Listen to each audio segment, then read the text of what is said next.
Hey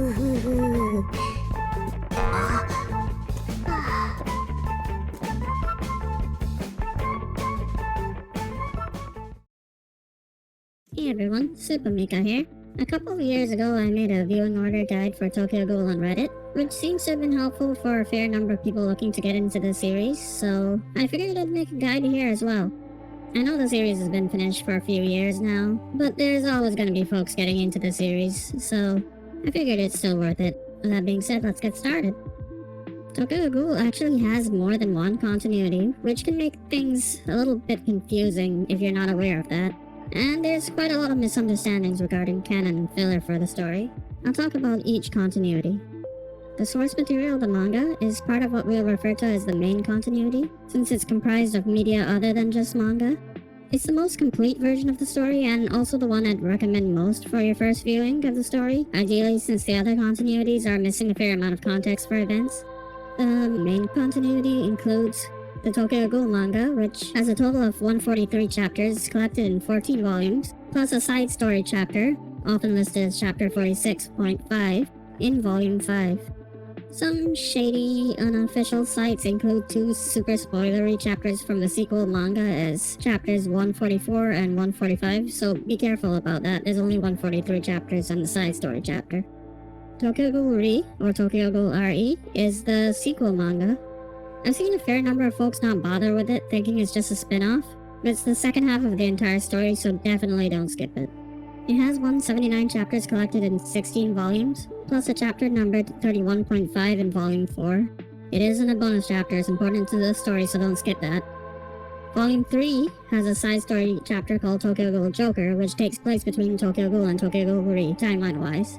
Other Tokyo Ghoul manga in this continuity include the short prequel manga Tokyo Ghoul Jack, which takes place years before the original manga, and Tokyo Ghoul Redrawn, which is a retelling of the very first manga chapter of the Tokyo Ghoul manga, with entirely new art and some dialogue changes.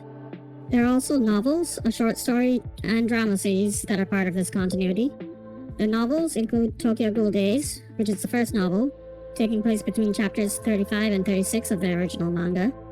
Tokyo Ghoul Void, the second novel, takes place between chapters 79 and 80 of the original manga. Tokyo Ghoul Past, the third novel, contains backstories from before the original manga. And then Tokyo Ghoul Request, the fourth novel, takes place during the sequel manga.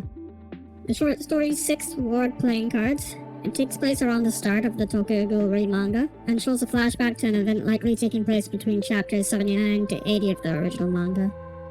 The drama series take place during the original manga, sometime between chapters 79 and chapter 120 or so. That's about it for the main continuity. Next we have the anime's continuity. This one, while having much less content, is also kind of complicated due to certain changes the anime makes to the story, which creates consistency issues. The anime timeline consists of Tokyo Ghoul Season 1. This adapts the first 66 chapters of the original manga, making some significant cuts and changes to the story. It has 12 episodes. Tokyo Ghoul Route A, Season 2. This is a loose adaptation of the remaining chapters of the original manga, and it makes even more significant cuts and changes to the story. This also has 12 episodes. Tokyo Ghoul Re, or Tokyo Ghoul RE, Season 3, is an adaptation of the Tokyo Ghoul Re manga, with 24 episodes in total. This season references events from the original manga that were not shown in previous seasons, but cut some re-manga content. Episodes 1 to 12 adapt the first 58 chapters of the Tokyo Ghoul Re manga, while episodes 13 to 24 adapt the rest, up to the end, chapter 179.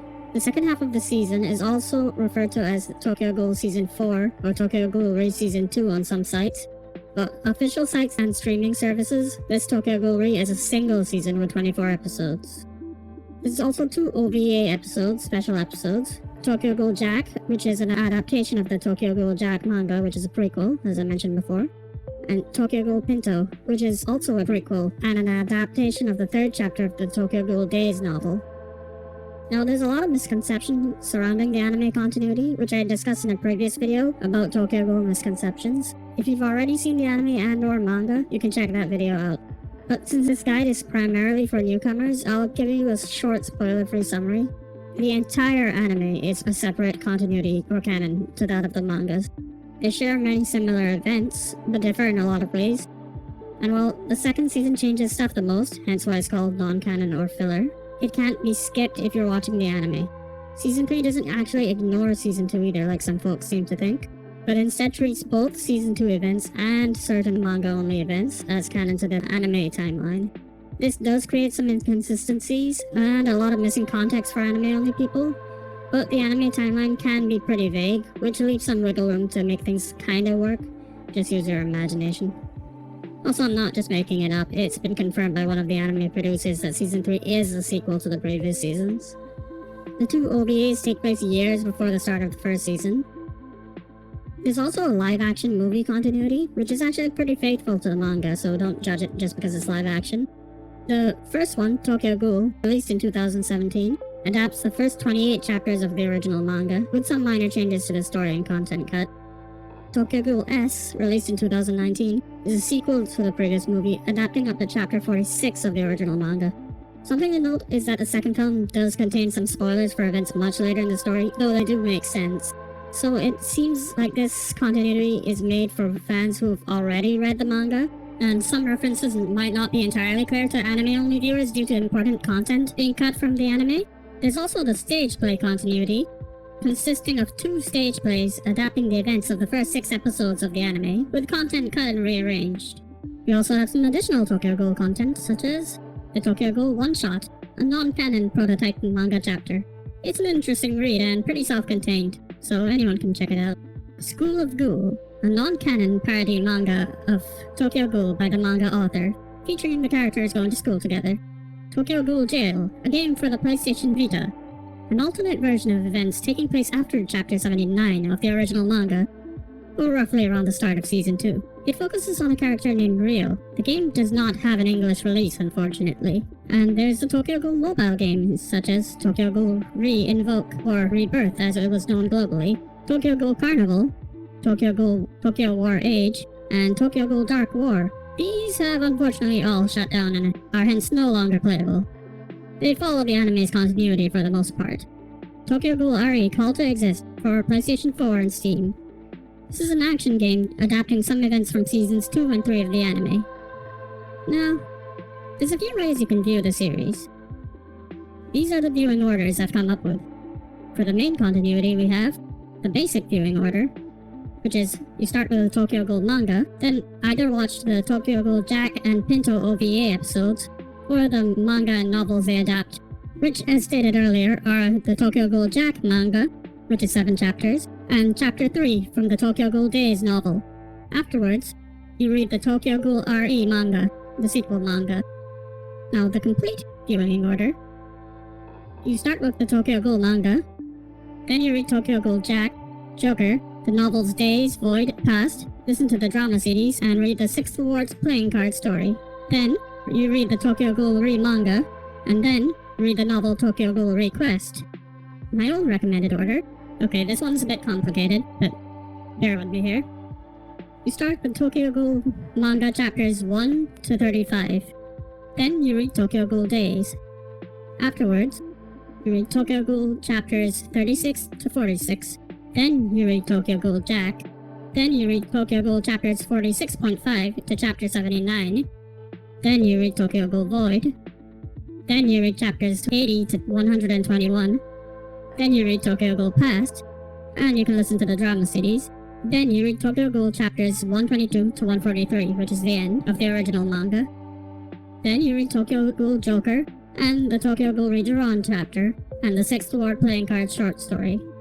Then you read the Tokyo Ghoul Re manga, chapters 1 to 98. Then you can read Tokyo Ghoul Request, and then you can read Tokyo Ghoul Re chapters 99 onwards to the end.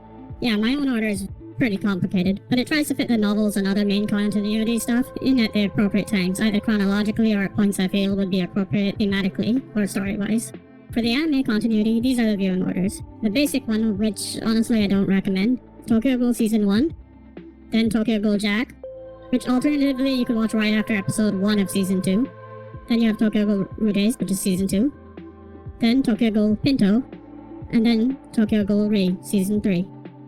The complete order, which is recommended, or at least more so than the basic one. It's more or less the same as the basic one, but you read the original manga after watching Season 2 and before watching Season 3. It is necessary to have read the original manga to have context for quite a lot of events and details in Season 3, despite it being a sequel to the previous seasons. Hence why I listed reading it between Season 2 and 3 as part of the more complete viewing order. You could look for some recap guides. Honestly, I found a lot of them to have some errors though, as well as spoilers for later events that weren't covered in the original manga. So should you choose to check them out rather than reading the manga, I'd say at least finish the entire anime before doing so, while keeping in mind there will be some things you'll be confused about due to the missing context. With regards to the live action movies, the first one can be watched on its own, I think. Or if you want to avoid spoiling the manga or anime, you can watch it after chapter 30 of the original manga, or after episode 8 of the anime. The second movie, however, does contain some significant spoilers for much later in the story, so that one is best watched after finishing the entire manga or anime. The various games and other stuff that aren't part of these continuities would probably be best enjoyed after finishing the manga and anime as well, as they may contain spoilers for them. I should also mention the author's current ongoing manga, Choujin X, and the Switch game he worked on not long ago called Jeanne. Neither of these are connected to Tokyo Ghoul, so they can be read or played entirely independently of how you view Tokyo Ghoul. Jeanne doesn't have a English release at this time, but Choujin X does have an official English release as well as in other languages, and has been quite enjoyable so far, so that's worth a read. If you're looking for somewhere to read the manga legally, aside from buying the volumes, the Viz website and the Shonen Jump manga and comics apps have them available to read in some regions for a very cheap subscription. Though keep in mind the side story chapter from Tokyo Ghoul Volume 5, Chapter 46.5, Tokyo Ghoul Joker from Tokyo Ghoul Re Volume 3, and Tokyo Ghoul Re Chapter 31.5 from Tokyo Ghoul Re Volume 4 are not available to read individually, and are only available in the volume versions. The Manga Plus app has a weekly re-release of the original Tokyo Ghoul manga's chapters, but only a select few of these chapters are available to read at a given time. The Tokyo Ghoul anime is available to watch on a number of services depending on your region, such as Funimation, Crunchyroll, Netflix, etc. Keep in mind the fully uncensored versions of the episodes are generally only available to watch officially if you buy the home release like the Blu-rays. Well yeah, that's about it. Let me know in the comments if you found this video helpful, and if you did, please share it with anyone who wants to get into the series. And if you need any clarification on anything, just let me know, I'll explain in the comments if possible. For anyone who's already finished the series, please take care not to spoil anything in the comments. And yeah, that's about it. See you guys next time. Bye!